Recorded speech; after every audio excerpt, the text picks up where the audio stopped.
The wedding photos appeared on my feed without warning. My son Thomas, beaming in a tuxedo beside a woman in white. The ceremony looked beautiful, intimate garden setting, sunset lighting, tears of joy. Everything a mother dreams of witnessing. Except I wasn't there. I hadn't received a call, a text, nothing. My hands trembled as I scrolled through image after image, searching for some explanation, some mistake. But there was no error. My only child had gotten married 3 days ago, and I'd learned about it through Facebook like a stranger. When I finally gathered the courage to call him, his words cut deeper than any blade could. "You know exactly why you weren't invited, Mom." Thomas's voice carried a coldness I'd never heard before. We'd always been close, or so I thought. After his father walked out when Thomas was 7, it had been just us against the world. I worked double shifts as a nurse to keep him in good schools, drove him to every baseball practice, celebrated every achievement. I thought our bond was unbreakable. "No, sweetheart, I really don't understand." I managed, my voice cracking. "Please, just tell me what I did wrong." The silence stretched so long I thought the call had dropped. Then, "Jessica told me everything, Mom. About what you did to her family. How you destroyed them." Jessica, his new wife. I'd only met her twice, brief, awkward encounters where she'd barely made eye contact. Thomas had been dating her for 8 months, and every time I tried to arrange a proper meeting, he'd make excuses. Now I understood why. "What are you talking about? I don't even know her family." "Stop lying." His shout made me flinch. "The Hendersons. You ruined them. Jessica's last name is Henderson, Mom. Her father lost everything because of you, and you sit there pretending you don't remember?" My mind raced through years of patients, colleagues, acquaintances. Henderson.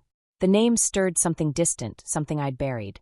Then it hit me like ice water, Robert Henderson.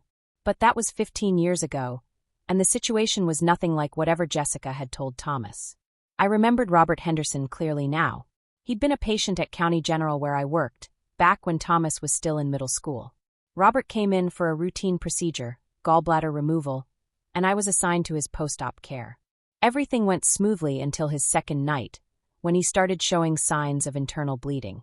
I'd called for the surgeon immediately, documented everything, followed protocol to the letter. But Robert's family arrived to find him in emergency surgery, and they were furious.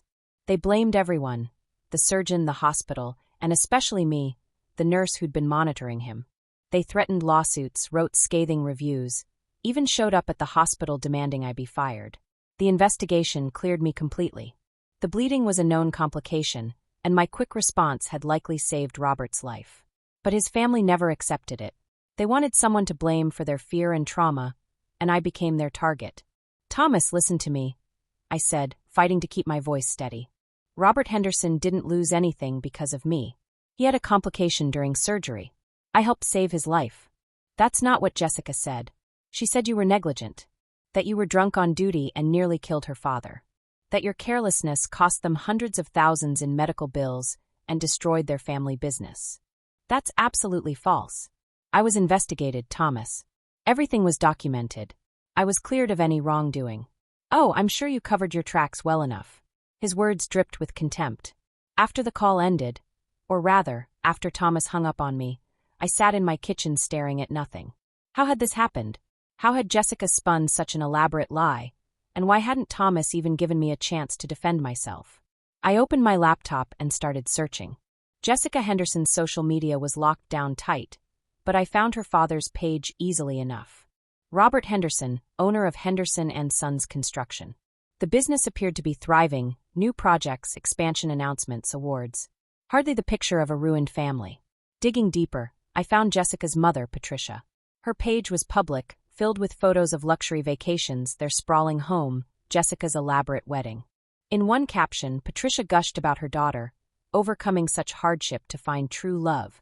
The comments were full of people praising Jessica's strength and asking what hardship she'd overcome. This wasn't about medical bills or a destroyed business. This was about something else entirely, and I needed to find out what. I called my old supervisor at County General, Linda Chun, who'd retired 2 years ago. "Linda, do you remember the Henderson case?" "About 15 years back." "Vaguely. Why?"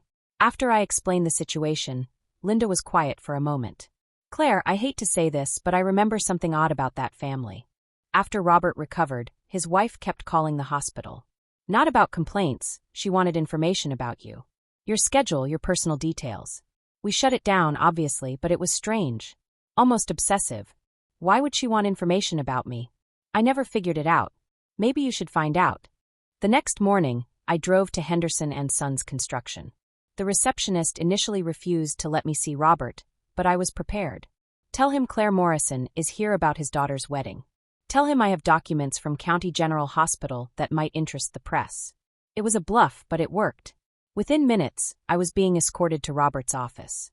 Robert Henderson had aged well. His face still carried traces of the frightened patient I'd cared for, but now he exuded confidence and success. When he saw me, something flickered in his eyes, recognition then discomfort. Mrs. Morrison, I wondered if we'd eventually have this conversation. So you know what your daughter told my son? He sighed heavily, gesturing for me to sit. Jessica's always been dramatic.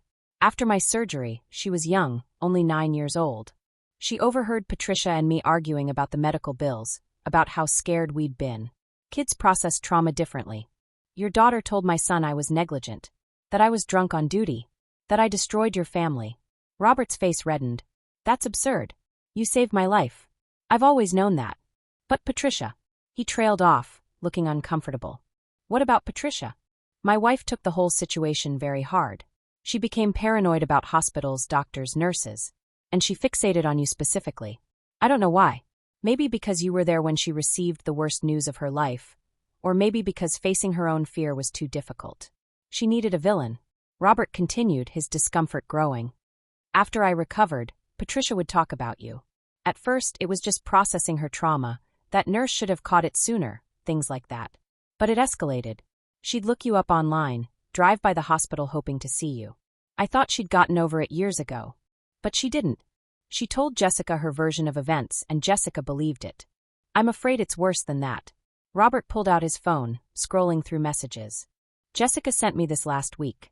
She said she wanted my blessing to exclude you from the wedding because of what you did to our family.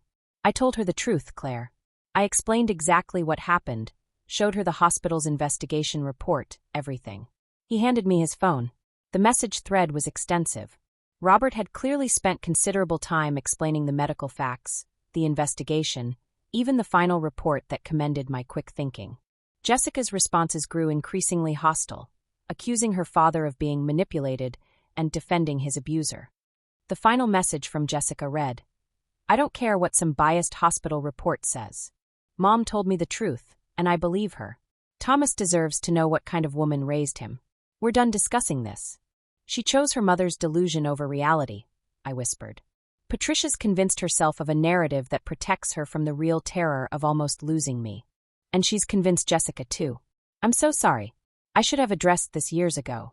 Armed with Robert's documentation and his willingness to testify to the truth, I made one more attempt to reach Thomas. He didn't answer, so I sent everything via email. The hospital investigation, Robert's statement, even his offer to meet and explain in person. Thomas's reply came 3 hours later. Stop trying to manipulate me with fake documents. Jessica warned me you'd do this. We're done. Don't contact me again. That night I couldn't sleep. I'd lost my son to a lie, and nothing I said or proved seemed to matter. Patricia Henderson had poisoned her daughter against me, and Jessica had poisoned Thomas. How do you fight someone's manufactured reality? Then, at 2 a.m., an unexpected call jolted me awake. It was Patricia Henderson. I know Robert talked to you, she said, her voice tight. I know what he told you. But you need to understand something, Claire Morrison. When you're lying in that hospital, watching your husband's life slip away, you remember every face, every moment. You were supposed to prevent that crisis, and you failed. The investigation proved otherwise.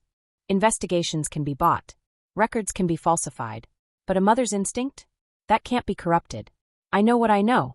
And you've taught your daughter to hate me based on your delusions. I've taught my daughter to recognize negligence when she sees it. And now she's protecting her husband from a toxic influence. Your son is better off without you. The call ended. In that moment, I realized the truth. Patricia wasn't just mistaken. She was deliberately cruel. The breakthrough came from an unexpected source. 2 weeks after the wedding, I received a call from Thomas's best friend, Marcus.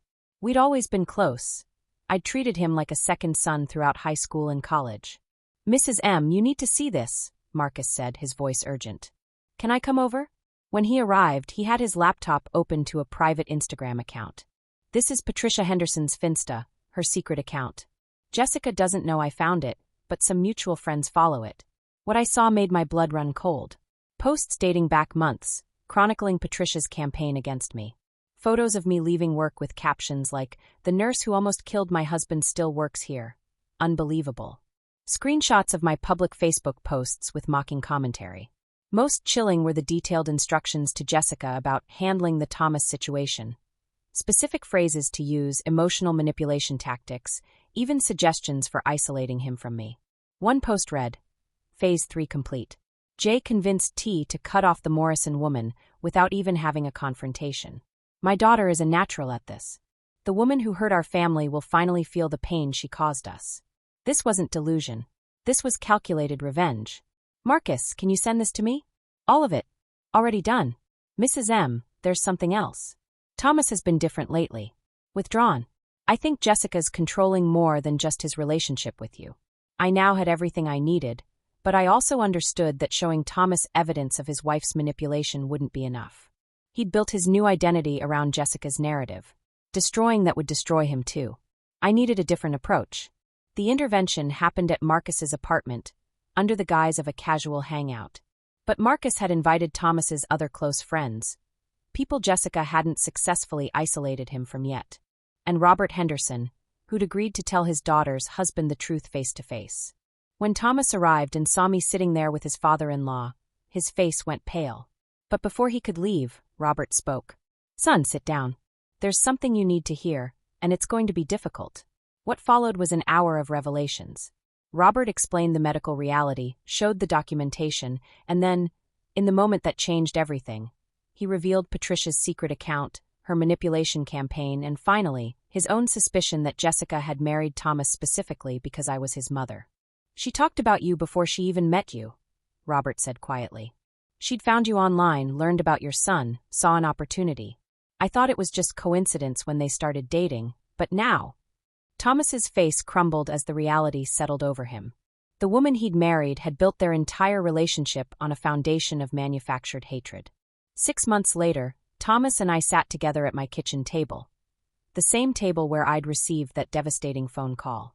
His marriage was over, his relationship with Jessica's family severed completely. The healing between us would take time, but we were rebuilding, one honest conversation at a time.